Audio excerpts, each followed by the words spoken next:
नमस्कार, टीवी 9 राजस्थान पर आप सभी का स्वागत है और यह है 8 PM शो, जहां हम बात करते हैं राजस्थान के खासकर सियासत में क्या उठापटक देखने को मिल रही है। और देखिए, राजस्थान की सियासत में एक बार फिर से सचिन पायलट के नाम पर या उनको लेकर सियासत देखने को मिल रही है। अब सचिन पायलट ने तो ऐसा कोई बयान नहीं दिया, ना ही किसी कांग्रेसी नेता का बयान है, ना ही विपक्षी नेता का कोई बयान है। अब आप सोचेंगे कि भाई सचिन पायलट को लेकर फिर सियासत क्यों और शुरू हो गई।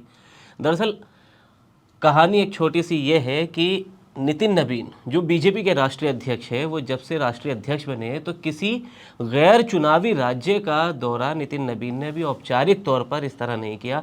अब उनके दौरे की एक औपचारिक ऐलान कहे कि या प्रस्तावित किया जा चुका है 27 अप्रैल यानी अगले ही हफ्ते।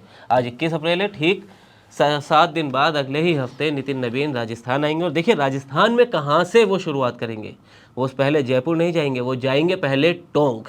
और देखिए, सियासत चाहे राजस्थान की हो चाहे देश की हो, छोटी छोटी चीज़ें एक बड़ा मैसेज दे देती है। और बीजेपी यहाँ पर क्या मैसेज देने की कोशिश कर रही है, वही आज चर्चा करेंगे 8 PM शो में पुष्कर सर के साथ।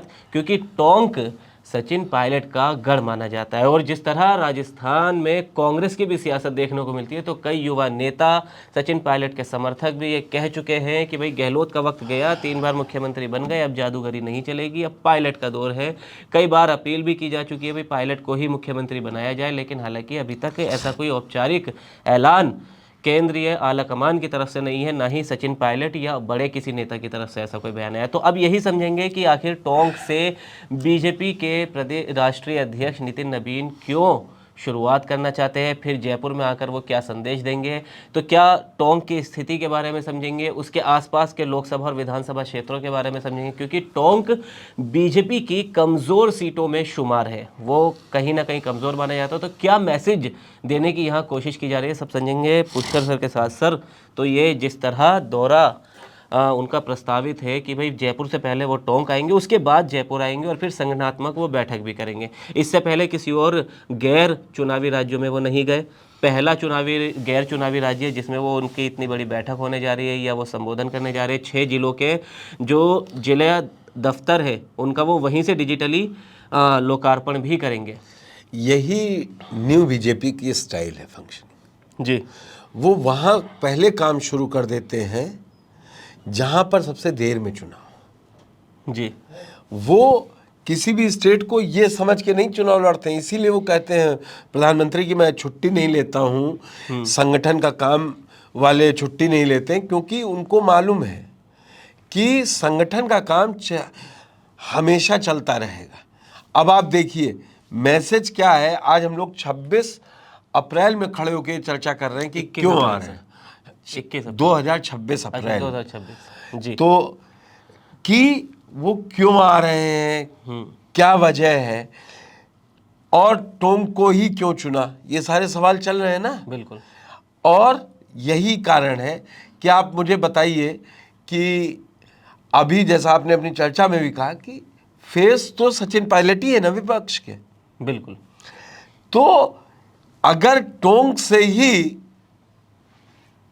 शुरुआत करके वहां मजबूत, अगर आप चुनाव का समय तो बहुत जल्दी होगी, अगर अभी से वहां से बूथ लेवल कार्यकर्ता एक्टिवेट होंगे, पन्ना प्रमुख बना दिए जाएंगे, उनकी रिपोर्ट की राष्ट्रीय अध्यक्ष आए थे मिलने, तो एक जोश अलग हो जाता है वहाँ पे। जो कार्यकर्ता को ये जोश के लिए, जनता के जोश के लिए नहीं है।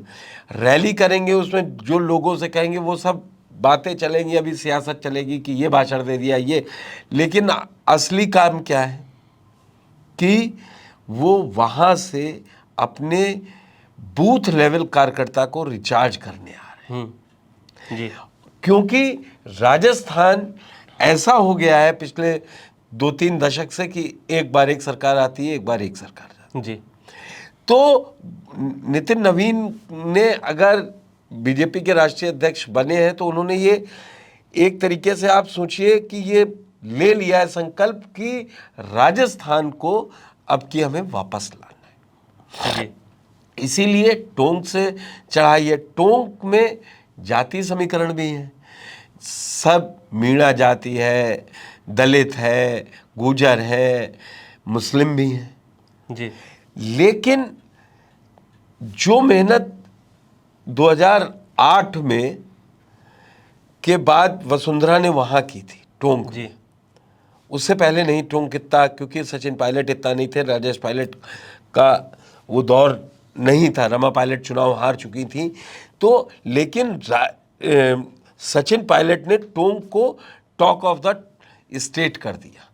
और इस समय आप वो जानते हैं, महामंत्री हैं, कई राज्यों के प्रभारी हैं अपने संगठन में, और वो हमेशा कहते रहे कि राजस्थान मेरी पहली प्राथमिकता है।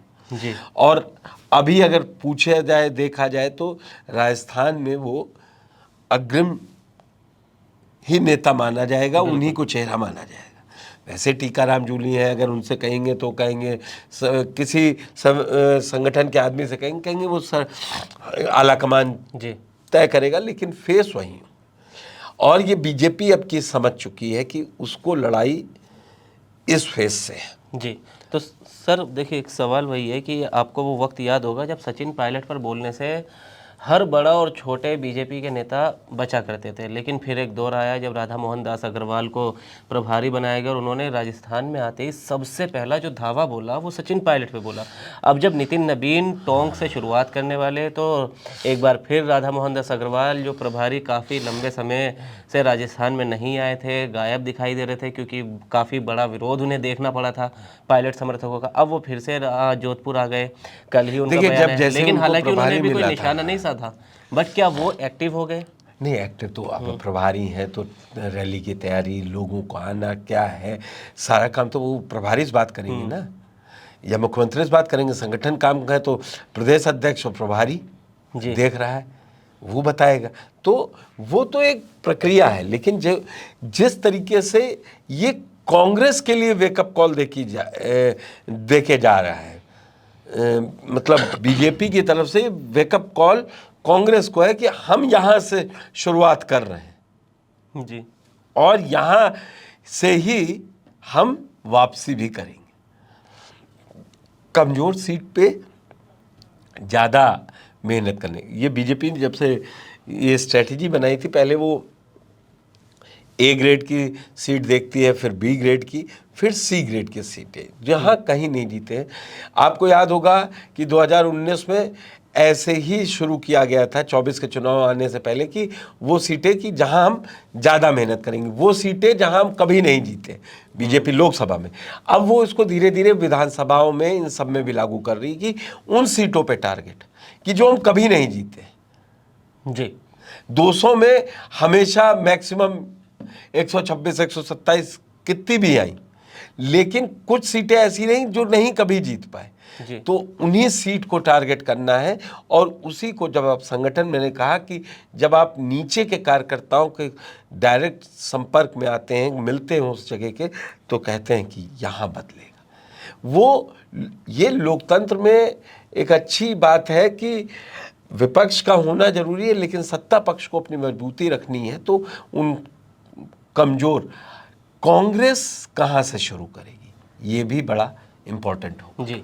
तो देखिए, बीजेपी ने तो अपनी कमज़ोर कड़ी को पहचान भी लिया और वहाँ पे मेहनत करने की शुरुआत की जो कोशिश है वो अब दिखाई भी देने लगी है। अब उनका दौरा होगा, उसके बाद क्या क्या खबरें सामने आएंगी वो हम आपको बताएंगे, लेकिन कांग्रेस कब अपनी कमज़ोर कड़ी को पहचानेगी और कब उन सीटों पर मेहनत करेगी, ये सब आपको बताते रहेंगे। और क्या इस तरह सचिन पायलट को लेके बीजेपी सीरियस नज़र आ रही है, क्या कांग्रेस में भी जो गुटों की राजनीति चलती है वो भी एक बार फिर एक्टिव होगी, सब आपको बताते रहेंगे TV9 राजस्थान पर। आपकी क्या राय है, आप अपनी राय कमेंट बॉक्स में ज़रूर बताएं और वीडियो को लाइक करें, शेयर करें और राजस्थान से जुड़ी हर खबर के लिए TV9 राजस्थान को सब्सक्राइब करें।